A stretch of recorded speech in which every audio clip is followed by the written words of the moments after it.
Il y a quelques mois, je dînais avec un vieil ami, appelons-le Julien.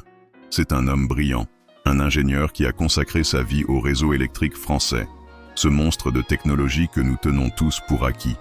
Le sujet est venu sur les petites coupures de l'hiver, ces fameux délestages dont on nous parlait tant. J'ai fait une remarque légère, quelque chose comme « heureusement qu'on a évité le pire ». Julien a posé ses couverts.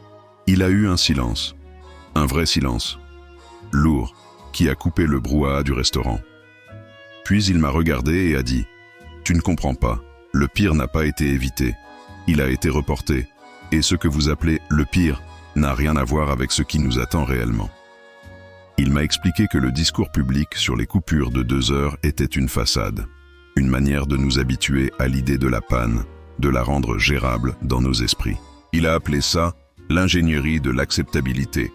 Mais derrière cette façade, m'a-t-il dit, la véritable discussion entre experts n'est plus de savoir si un blackout total et prolongé aura lieu en France. Mais quand? Il m'a parlé de la fragilité extrême de notre réseau. Un géant aux pieds d'argile, tiraillé entre une production nucléaire vieillissante et des énergies renouvelables intermittentes, le tout interconnecté à une Europe elle-même au bord de la rupture. Puis sa voix a encore baissé. Le vrai secret, a-t-il murmuré, ce n'est pas la fragilité technique. Ça, c'est un secret de polichinelle pour qui veut bien regarder. Le vrai secret, c'est que cette fragilité est devenue une arme. Nos adversaires n'ont plus besoin de missiles pour nous mettre à genoux. Ils ont juste à attendre le bon moment, une vague de froid intense, une tension sociale, et à donner une pichenette au bon endroit du réseau. Une cyberattaque chirurgicale, indétectable, qui ferait passer l'effondrement pour un simple accident technique. Il a sorti un stylo et a dessiné sur une serviette en papier. Pas un schéma technique, mais une série de dominos. Le premier domino, c'est le réseau électrique. Le deuxième, c'est l'eau potable, qui dépend des pompes électriques. Le troisième, les communications. Le quatrième, la logistique alimentaire. Le cinquième, les services d'urgence. Le gouvernement sait tout ça. Leurs plans de crise, les plans Orsec, ne sont pas des fictions. Ce sont des modes d'emploi pour gérer un pays qui retourne à l'âge de pierre. En rentrant chez moi cette nuit-là, chaque lampadaire me semblait être un sursis. J'ai compris que le gouvernement ne nous cachait pas une information. Il nous cachait une réalité. La réalité que notre civilisation thermo-industrielle, si puissante en apparence, est à la merci d'un interrupteur. Et que quelqu'un, quelque part, a peut-être déjà le doigt dessus. Cette conversation a été le début de ma plus longue et de ma plus inquiétante enquête. Et ce que j'ai découvert dans les propres documents du gouvernement est bien pire que ce que Julien osait imaginer. Cette chronique est le fruit de cette enquête. J'ai décidé de prendre les dires de mon ami au sérieux et de plonger dans la documentation officielle que personne ne consulte jamais. J'ai lu les rapports du Sénat sur la sécurité de notre approvisionnement. J'ai décortiqué les guides de planification Orsec du ministère de l'Intérieur. J'ai analysé les recommandations de la sécurité civile. Et partout, j'ai trouvé la confirmation de ce que Julien m'avait dit. L'État se prépare en silence à un scénario d'effondrement électrique total. Un scénario bien plus long et bien plus violent que les coupures de 2 heures dont on nous parle. Ce que le gouvernement nous cache, ce n'est pas un complot. C'est un terrible aveu d'impuissance. Il nous cache l'ampleur de notre vulnérabilité et le fait que, si cette panne imminente survenait, les premières 72 heures seraient un chaos que personne n'est prêt à affronter. Dans cette vidéo, je ne vais pas vous donner des opinions. Je vais vous lire ce qui est écrit noir sur blanc dans les propres documents de ceux qui nous gouvernent. Je vais vous révéler la différence abyssale entre le discours public rassurant et la préparation glaciale qui se trame en coulisses. Nous allons ensemble allumer une bougie dans l'obscurité de ce secret d'État. Si vous pensez que la lucidité est la première forme de préparation, alors cette chronique est pour vous. Montrez votre soutien en cliquant sur « J'aime » et abonnez-vous pour ne pas manquer les prochaines révélations. Et dites-moi dans les commentaires depuis quelle ville et quel pays vous regardez cette vidéo.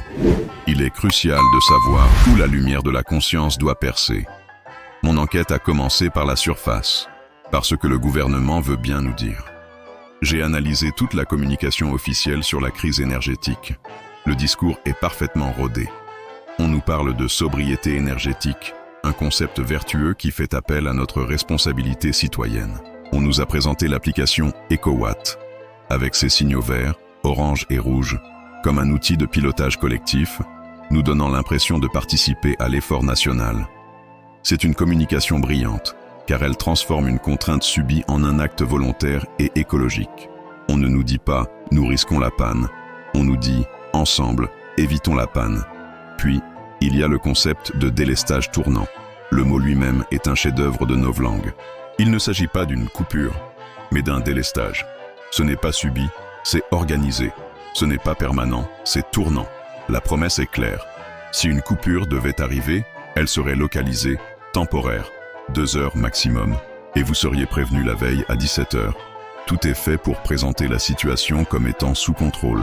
La panne est présentée comme une simple gêne, un désagrément moderne, un peu comme un retard de train ou un embouteillage. J'ai retrouvé les fiches de communication destinées au grand public. Elles sont pleines de conseils pratiques. Ne pas prendre l'ascenseur, limiter ses déplacements, aider les personnes fragiles. C'est une communication de gestion de crise classique qui vise à rassurer en donnant l'impression que tout est prévu, que chaque étape est maîtrisée. On nous cache la cause profonde du problème, la fragilité structurelle de notre système, pour se concentrer sur ses conséquences les plus bénignes et les plus facilement gérables. Mais en lisant attentivement ces documents, j'ai trouvé une première fissure dans la façade. Une petite phrase, souvent en bas de page, qui mentionne que ces mesures sont prises pour éviter une panne de grande ampleur. Et c'est là que se trouve le premier secret. Le gouvernement ne nous prépare pas à des coupures de 2 heures. Il met en place des coupures de 2 heures pour tenter désespérément d'éviter un blackout total et incontrôlable. J'ai alors compris que toute cette communication n'était pas un plan, mais un pari. Le pari que ces petites coupures suffiront à soulager un système au bord de l'infarctus. Le gouvernement ne nous cache pas qu'il y a un problème. Il nous cache la véritable nature de ce problème. Il nous traite comme des enfants en nous présentant un petit monstre sympathique pour ne pas que nous voyions le dragon qui se cache derrière la porte. Pour voir ce dragon, j'ai dû quitter les communiqués de presse pour me plonger dans les rapports techniques, ceux que seuls les ingénieurs et les parlementaires sont censés lire. Et là, le ton change radicalement. J'ai mis la main sur le rapport d'information du Sénat, intitulé « Impact de la transition énergétique sur la sécurité d'approvisionnement électrique. La France est-elle en risque de blackout ?» Le titre seul est un aveu. Le rapport est sans appel. La situation du système électrique est critique. Notre sécurité d'approvisionnement est en risque. Et cette situation, loin d'être conjoncturelle, va persister à court, moyen et long terme. J'ai découvert que ce que mon ami Julien m'avait décrit était la stricte vérité. Notre réseau est un funambule qui a perdu son balancier. D'un côté, notre parc nucléaire, la colonne vertébrale de notre système, est vieillissant et connaît des problèmes de maintenance qui le rendent moins fiable. De l'autre, la montée en puissance des énergies renouvelables, comme l'éolien et le solaire, a introduit un facteur d'imprévisibilité massive. Que fait-on quand il n'y a ni vent ni soleil en pleine vague de froid à 19 heures, au pic de la consommation? La réponse, jusqu'à présent, c'était les centrales à gaz. Mais les tensions géopolitiques ont rendu cette solution à la fois chère et incertaine. Le rapport du Sénat pointe un manque d'anticipation de la part du gouvernement et un désintérêt pour le nucléaire qui nous ont conduits dans cette impasse. Mais le plus inquiétant, c'est la dimension européenne du problème. Le réseau français est interconnecté avec tous ses voisins. En théorie, c'est une force. On peut importer de l'électricité quand on en manque. Mais j'ai compris que c'était aussi une terrible vulnérabilité. Car si une crise frappe toute l'Europe en même temps, non seulement personne ne pourra nous aider, mais la chute d'un pays peut entraîner tous les autres, comme un effet domino. J'ai alors étudié la panne massive qui a touché l'Espagne et le Portugal en 2025. Tout a commencé par la perte de 3 centrales en 20 secondes, provoquant une chute de fréquence qui a fait s'effondrer tout le réseau ibérique et la déconnecter de la France. Cet événement a montré à quelle vitesse un incident local peut dégénérer en blackout continental.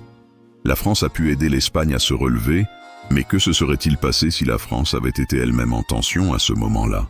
Ce que le gouvernement nous cache, c'est cette vérité systémique. Il nous parle de nos radiateurs et de nos chargeurs de téléphone, comme si le problème venait de nous, les consommateurs. Mais la vérité, c'est que le système lui-même est devenu instable. Il nous cache que nous avons perdu nos marges de sécurité et que nous naviguons désormais en permanence au bord du gouffre, en priant pour qu'un coup de vent inattendu ne nous y précipite pas. Ce coup de vent, j'ai découvert que le gouvernement y pensait très sérieusement. C'est la troisième couche du secret, la plus profonde. J'ai quitté les rapports techniques pour me plonger dans la planification de crise, le fameux dispositif Orsec, l'organisation de la réponse de sécurité civile. Et ce que j'y ai lu m'a confirmé que l'État ne se prépare pas à des coupures de 2 heures. Il se prépare à un effondrement de la société. Le plan Orsec n'est pas une simple procédure, c'est un ensemble de dispositions qui anticipent la faillite de toutes les fonctions vitales d'une nation. J'ai trouvé la disposition spécifique Orsec électricité. Son but n'est pas de gérer une petite coupure, mais de rétablir, dans les meilleurs délais possibles, la fourniture d'électricité après des dommages affectant le réseau. Le document admet donc la possibilité d'un effondrement. Mais c'est en lisant les autres dispositions que l'on comprend l'ampleur du chaos anticipé. Il existe un plan Orsec eau potable, car on sait que sans électricité, les pompes s'arrêtent. Il existe un plan Orsec télécommunications, car on sait que les antennes relais ne tiennent que quelques heures sur batterie. Il existe même un plan Orsec, soutien général des populations et gestion des décès massifs. Ces documents sont d'une lucidité glaciale. Ils décrivent un monde sans les services que nous considérons comme acquis. Ils parlent de mettre en place des cellules d'information du public avec des numéros verts, car on sait que les canaux d'information classiques seront morts. Ils prévoient la prise en charge de personnes déplacées ou sinistrées en masse. Ils organisent la réquisition de moyens, la mobilisation de tous les services de l'État, des pompiers à l'armée, pour tenter de maintenir un semblant d'ordre. Le contraste entre cette préparation interne et la communication externe est ce que le gouvernement nous cache de plus fondamental. D'un côté, des experts planifient la gestion d'un pays paralysé. De l'autre, on nous dit de baisser le chauffage à 19 degrés. Pourquoi ce décalage ? J'ai compris que c'était un dilemme terrible pour tout dirigeant.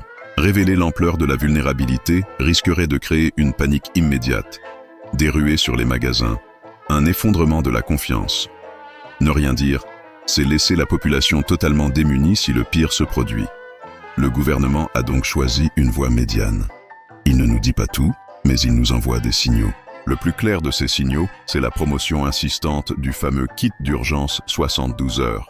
Ce n'est pas un gadget, c'est un message codé. C'est l'aveu à demi-mot que si le blackout total survient, l'État sait qu'il sera incapable de secourir tout le monde pendant au moins 3 jours. C'est la privatisation silencieuse de la survie immédiate. J'ai donc décidé de prendre ce message au sérieux.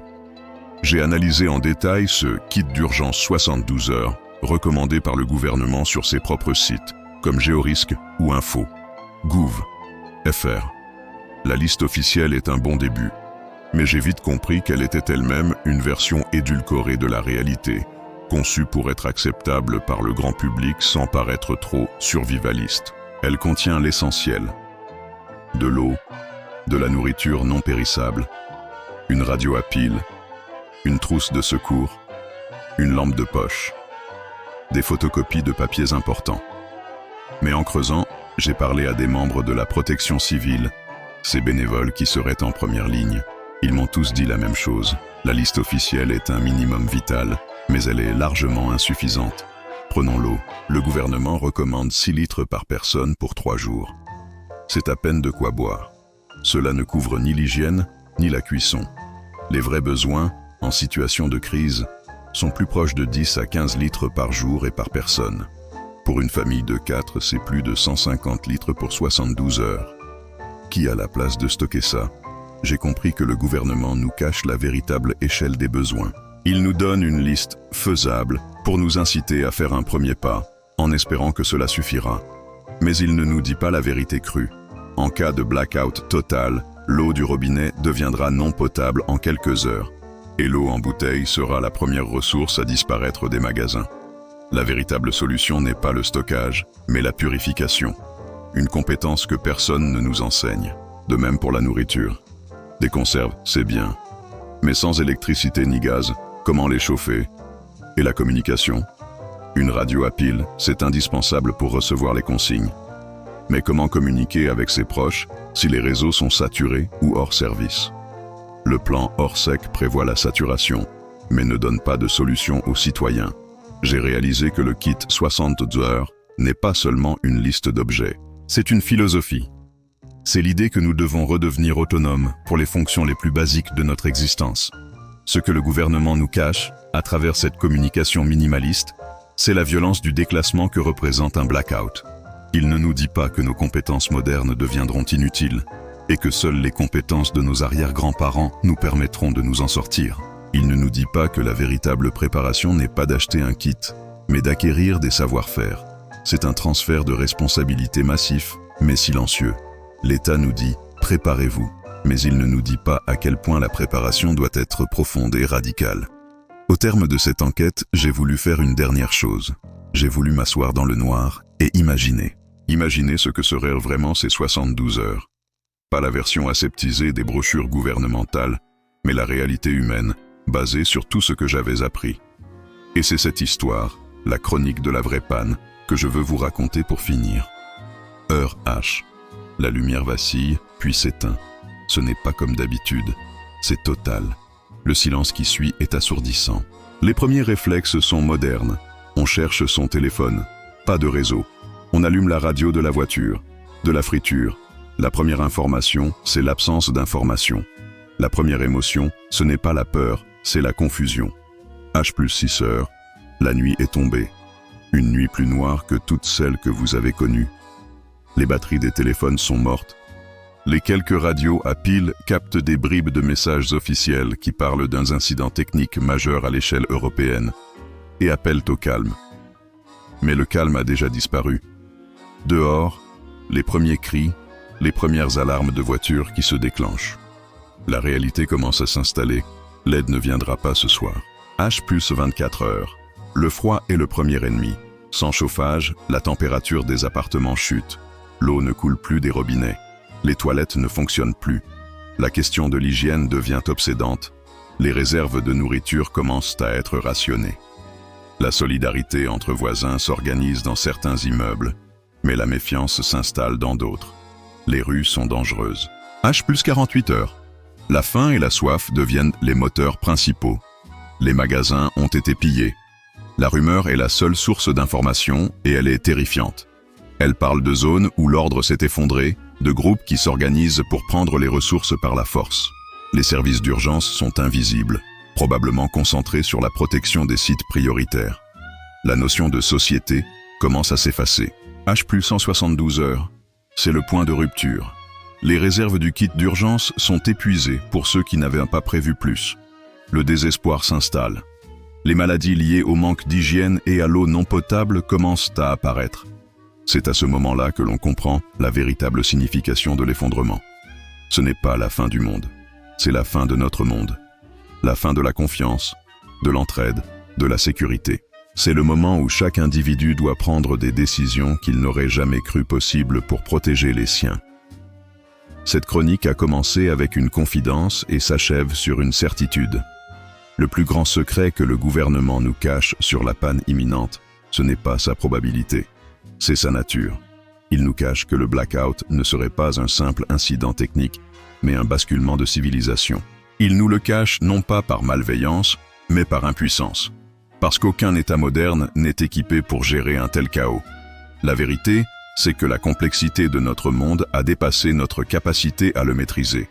Nous avons construit une magnifique cathédrale de verre, sans nous rendre compte que nous vivions tous à l'intérieur. Ne sortez pas de cette histoire avec de la peur, mais avec une forme de respect. Un respect pour cette énergie que nous tenons pour acquise, et une conscience aiguë de sa fragilité. La véritable préparation n'est pas dans l'accumulation de matériel, mais dans la force des liens que vous tissez avec vos proches, vos voisins. Car si la lumière devait s'éteindre, la seule chose qui nous resterait, c'est l'humanité. L'inexpliqué a été révélé. À nous de rallumer la flamme.